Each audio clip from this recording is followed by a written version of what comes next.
চাই যে অনেক ত্যাগকে দীক্ষা আমাদের নেতাকর্মীদের জেলগুলো মামলা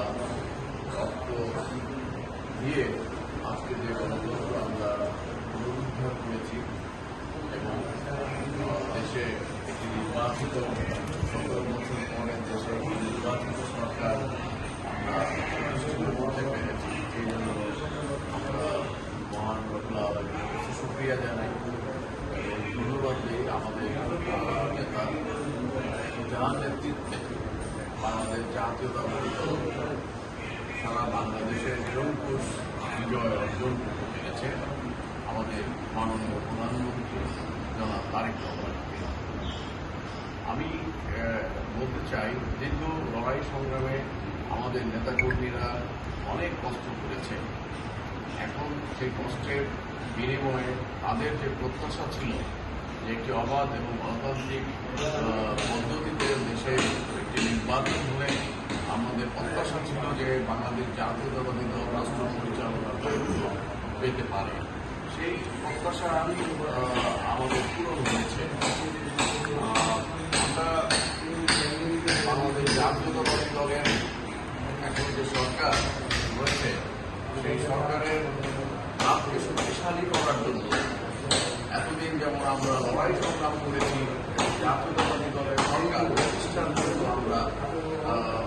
সংগ্রাম করেছি রাজপথে, এখনও আমাদের রাজপথ ছেড়ে গেলে চলবে না,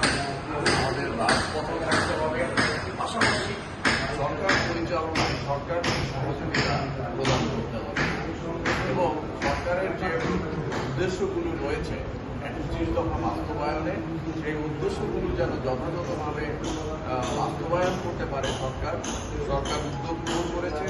৩১ দফা বাস্তবায়নে আমাদের প্রত্যেকটা নেতাকর্মী অংশীদার হিসেবে সে ৩১ দফার অংশীদার হিসাবে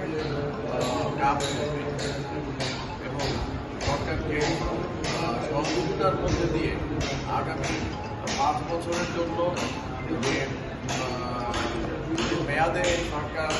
নির্বাচিত হয়েছে সেই মেয়াদ যেন সরকার সুন্দরভাবে পালন করতে পারে এবং আগামী নির্বাচনে যেন আবার জনগণের মন আস্থা অর্জন করে আরও ব্যাপক বিজয় আমরা লাভ করতে পারি। সেই লক্ষ্যে কাজ করবে প্রত্যেক নেতাকর্মী। আমি সকল নেতাকর্মীকে সরকারের ভাবমূর্তি যেন নষ্ট না হয় এবং সরকারকে সহযোগিতা করার অনুরোধ জানাই এবং যে কোনো সময় যেহেতু আমি জেলা বিএনপির আহ্বায়ক, যে কোনো অঙ্গ সংগঠনের যে কোনো প্রয়োজনে যেন আমার সঙ্গে যোগাযোগ করে সেটাও আমি